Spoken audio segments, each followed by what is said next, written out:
dear friends, I want to come to you just to appreciate you. Thank you very much for being part of this Chamisa News channel network. We are going to be blasting and releasing a lot of updates.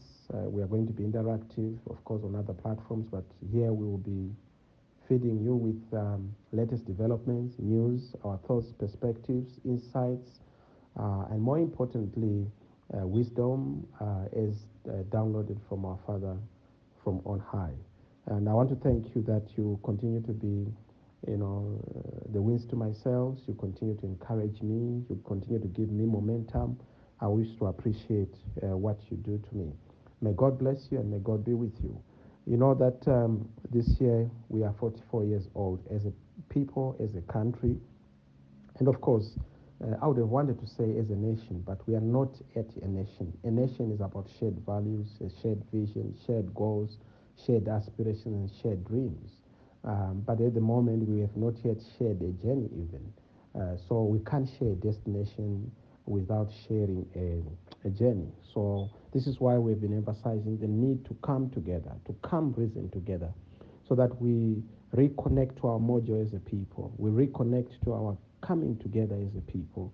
We are once again one people, like we were during the liberation struggle, like we have always been in our communities. In our communities, it's all about gathering together. We sit around the fire, we chat, we share stories, we share inspirations, aspirations. We are a together people. We go to the fields together.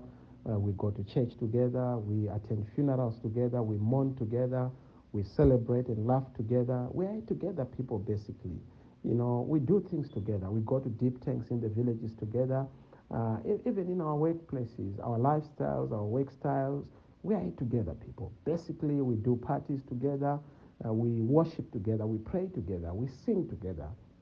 We celebrate together. We praise together.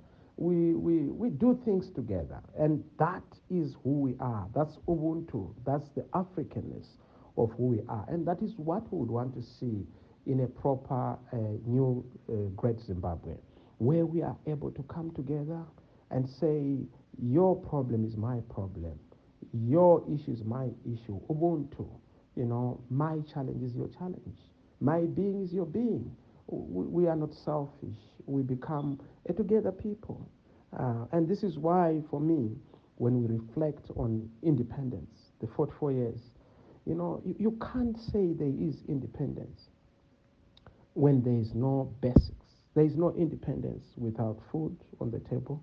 There is no independence when money is not in your pocket and when you don't have a roof above your head.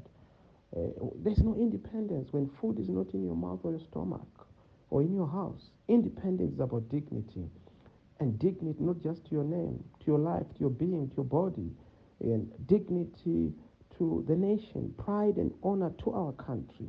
Right now we go to neighboring countries. We are treated as if we're second-class people. We are cheap people, but we are a people of value.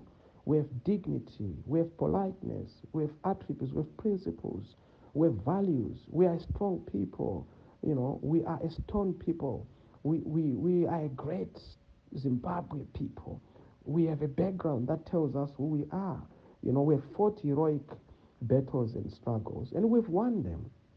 We have fought against adversaries, and we have won against them. So independence must be about our dignity. There's no independence when you are naked. There's no independence when you have nothing to your name, when you have no value, no wealth. We must be creating wealth as a nation. We must be regaining our status amongst the family of nations. Independence can't be independence when millions of our Zimbabweans are scattered everywhere, dotted around the capitals of the world, seeking employment, seeking opportunities in greener pastures.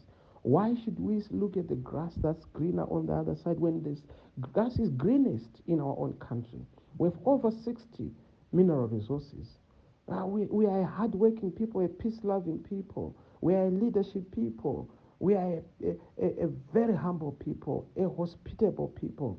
We are a nation of hospitality.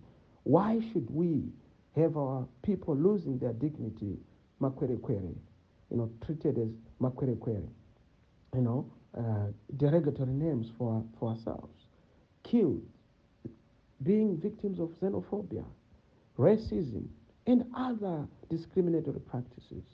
We are a great people, and that should be who we are. And that's why I was emphasizing that yes, independence must have a new meaning. Independence must mean our dependence on God.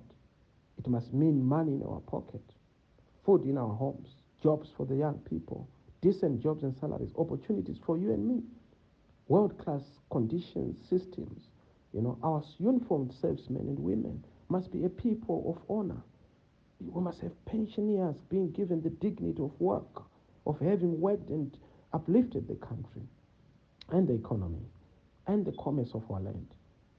I mean, no drugs in the hospitals. Independence is about drugs. It's about books in the schools, school fees that's affordable, affordable education, education for every child, good and accessible roads across the whole country. We shouldn't be having dust roads. We shouldn't be having gullies and dongas as roads. Mihomba and Bambaya. Let's have proper roads. Let's have proper roads everywhere. It's about leadership. We are in a nation of land, in a nation of land that is so rich, rich soils. Let's give title to our land. Let's have title deeds. Let's have land for every Zimbabwean. People must have land and must not be moved or displaced from their land. That's what we are all about. Free speech, elections, not makas of whatever party. Why do you support this party and not that party? Anybody must support their own party. And changing political parties must be like, having one government and another, just like in Ghana, just in like in Botswana. It's happening elsewhere here on the continent. Let's change political parties like we are changing diapers. You know, not to have this thing where it's almost like taboo, a one-party state. We must have a multi-party state. In fact, we've even gone further.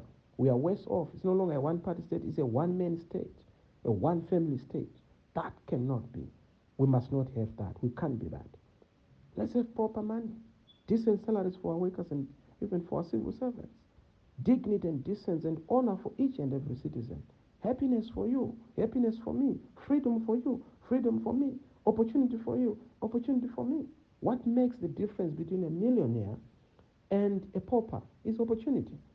We must be a nation of opportunities, a nation of millionaires. Of course, we can't all be millionaires, but when you are even a worker in a nation that's rich, you're a millionaire. Millionaireship is not just measured by the money in your pocket, it's also measured by your dignity, your value, your worth, and your wealth. Your value you'll bequeath to future generations. Let's build a functional and well maintained infrastructure system that works. These are the hallmarks of independence. Thank you very much. True independence is coming. And the hallmarks of a true independence are oneness, a togetherness, a united people, a united nation, a together society, a together generation. That's who we are. I wish you well. May God bless Zimbabwe. May God bless you, my fellow colleagues. Everywhere where you are, show love, share love. Let's be holy. Let's be pure. Let's not hate each other. Let's show love. Let's share love. Let's all show that we can do it for our country. We can build a better country. And we can make Zimbabwe that great nation, that new great Zimbabwe. I thank you.